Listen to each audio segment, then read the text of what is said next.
Assalamualaikum warahmatullahi wabarakatuh. Perkenalkan, nama saya Deka Gimil Agustin dari Prodi Manajemen. Ingin mempresentasikan materi emotional intelligence mengenai implementasi emotional intelligence dalam menghadapi segala permasalahan di masa pandemi. Mengoptimalkan kecerdasan emosional, peristiwa COVID-19 pada awalnya dapat menimbulkan keadaan yang kurang menyenangkan.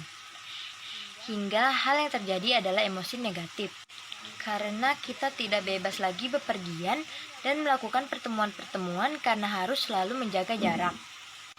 Di sini membutuhkan pengolahan emosi yang baik dan cerdas. Pengaruh positif kecerdasan emosional terhadap pengendalian kondisi psikologis atas perubahan sangatlah tinggi. Dengan adanya kecerdasan emosional yang tinggi, seseorang dapat memiliki pemahaman kesadaran diri yang baik tentang emosi dirinya, memiliki kemampuan mengatur diri, kemampuan untuk mencoba yang terbaik, memiliki pemahaman yang baik tentang orang-orang di sekitarnya, serta senantiasa memelihara hubungan sosial. Kecerdasan emosional memperkuat pengendalian kondisi psikologis atas suatu perubahan, karena meningkatnya rasa bahwa dengan perubahan kita harus bisa tetap bertahan. Dengan demikian, kecerdasan emosional mampu memperkuat pengaruh terhadap pengendalian kondisi psikologis dalam menghadapi perubahan. Kecerdasan emosi. Dengan adanya kecerdasan emosional yang tinggi, seseorang dapat memiliki pemahaman kesadaran diri yang baik tentang emosi dirinya sendiri. Memiliki kemampuan mengatur diri, kemampuan untuk senantiasa mendorong diri untuk mencoba yang terbaik, memiliki pemahaman yang baik tentang orang-orang di sekitar, serta senantiasa memelihara hubungan sosial. Self-care. Yang pertama, menggunakan masker. Yang kedua, hindari kerumunan. Yang ketiga, mencuci tangan. Yang keempat, memakai hand sanitizer. Yang kelima, olahraga. Yang keenam, tidur dengan cukup dan kurangi begadang. Yang ketujuh, selalu berpikir positif karena pikiran juga berpengaruh untuk imun. Yang kedelapan, makan 4 sehat dan 5 sempurna. Maka kecerdasan emosional dapat meningkatkan rasa walaupun terdapat perubahan. Kita tetap dapat bertahan sehingga organisasi pun senantiasa berjalan dan mampu menyesuaikan diri terhadap berbagai perubahan. Tetap patuhi protokol kesehatan ya.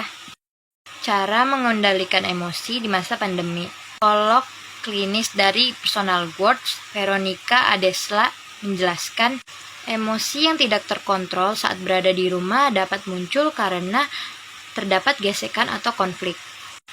Emosi tidak terkontrol bisa terjadi karena gesekan konflik yang mungkin jadi tajam karena terus-menerus berada di rumah. Antara lain menjadi mudah marah, mudah bertengkar sesama anggota keluarga, ataupun stres merasa hidup terbatas atau merasa terkekang. Untuk mengatasi emosi yang tidak terkontrol ini, Veronica menyarankan untuk menyalurkan emosi negatif itu kepada kegiatan yang positif. Cobalah untuk menarik napas perlahan dan mengambil keputusan atau tindakan setelah dapat berpikir dengan jernih. Berikut cara menjaga emosi saat di rumah. Yang pertama, menggunakan waktu dengan seimbang. Penggunaan waktu yang seimbang berdampak baik pada emosi dan kesehatan mental. Atur penggunaan waktu yang seimbang antara bekerja, olahraga, makan teratur, istirahat, dan melakukan kegiatan positif yang menyenangkan. Yang kedua, melakukan kegiatan yang menyenangkan. Veronica menyarankan untuk mengisi waktu dengan melakukan kegiatan positif yang menyenangkan. Kegiatan itu dapat berupa meditasi, relaksasi, bermain musik, bernyanyi, dan berolahraga bersama. Hal ini akan membantu menyalurkan emosi negatif dan menghadirkan emosi positif, ujar Veronica. Kegiatan positif dapat membuat tubuh merasa bahagia sehingga dapat mencegah munculnya emosi negatif. Yang ketiga, berkomunikasi dengan orang lain. Walaupun berada di rumah, bukan berarti tidak berkomunikasi dengan orang lain. Berdiam diri justru dapat memicu stres dan memudahkan emosi negatif seperti marah bermunculan. Coba untuk tetap terhubung dengan orang-orang, terutama keluarga, teman, dan rekan kerja. Gunakan fitur video call agar pembicaraannya lebih menarik. Yang keempat, membatasi mengkonsumsi berita. Membatasi mengkonsumsi berita dan informasi ataupun pembicaraan seputar virus corona. Berita-berita mengenai virus corona maupun hal-hal negatif dapat menimbulkan kecemasan dan ketakutan berlebihan yang tidak baik untuk kesehatan mental. Yang kelima, tetap aktif dan produktif. Tetap aktif dan produktif saat berada di rumah. Sesuai aktivitas dengan minat dan bakat kemampuan masing-masing. Misalnya membuat lagu, video yang menghibur, ataupun mengedukasi. Melakukan kegiatan sosial, dan sebagainya. Yang keenam, mendapatkan humor. Mencari humor yang dapat memicu tawa karena dapat berdampak baik untuk kesehatan mental. Humor yang sehat dapat menyalurkan emosi negatif dan menghadirkan emosi positif. Bagaimana kondisi tubuh seseorang saat stres? Shutterstock ilustrasi atau biang stres. Secara alamiah, memicu respon tubuh untuk bereaksi menghadapi ancaman. Ketika menghadapi potensi bahaya, sistem saraf simpatik otomatis berada dalam mode mempertahankan diri. Hal itu dikontrol bagian otak yang mengendalikan emosi bernama amigdala. Saat stres, amigdala mengirim sinyal marah bahaya ke kelenjar hipotalamus di dasar otak. Hipotalamus lantas memberikan kode pada kelenjar adrenal untuk melepaskan hormon stres kortisol dan adrenalin. Begitu hormon tersebut terlepas, otot di dalam tubuh otomatis menjadi tegang. Ketegangan otot itu berfungsi melindungi diri dari cedera. Jantung pun jadi berdetak lebih kencang untuk memompa lebih banyak darah ke otot dan meningkatkan asupan oksigen. Inilah yang memicu napas jadi cepat dan sesak dan jantung berdebar-debar saat seseorang mengalami stres.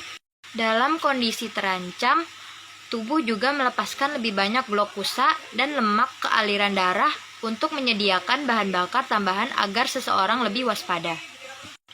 Respon tubuh saat menghadapi stres tersebut umumnya normal dan tidak menimbulkan masalah kesehatan. Namun, apabila sistem saraf otonom tersebut terus-menerus diaktifkan seperti saat menghadapi pandemi corona, dampaknya bisa mempengaruhi kesehatan. Dalam jangka pendek, stres kronis dapat mengganggu sistem daya tahan tubuh sampai sistem pencernaan. Dalam jangka panjang, stres kronis ini dapat menyebabkan migrain, penyakit jantung dan stroke, diabetes, tekanan darah tinggi, depresi, dan gangguan kecemasan. Situasi pandemi yang kita hadapi termasuk memicu stres ekstrem. Kondisi ini rentan mengganggu kesehatan tubuh dan pikiran kita, kata Koenen. Dalam kondisi pandemi corona, wajar jika beberapa di antara Anda merasa gelisah, susah tidur, pusing, mual, atau tidak berselera makan, atau sering juga bermimpi buruk. Gejala tersebut umumnya akan menghilang seiring berjalannya waktu.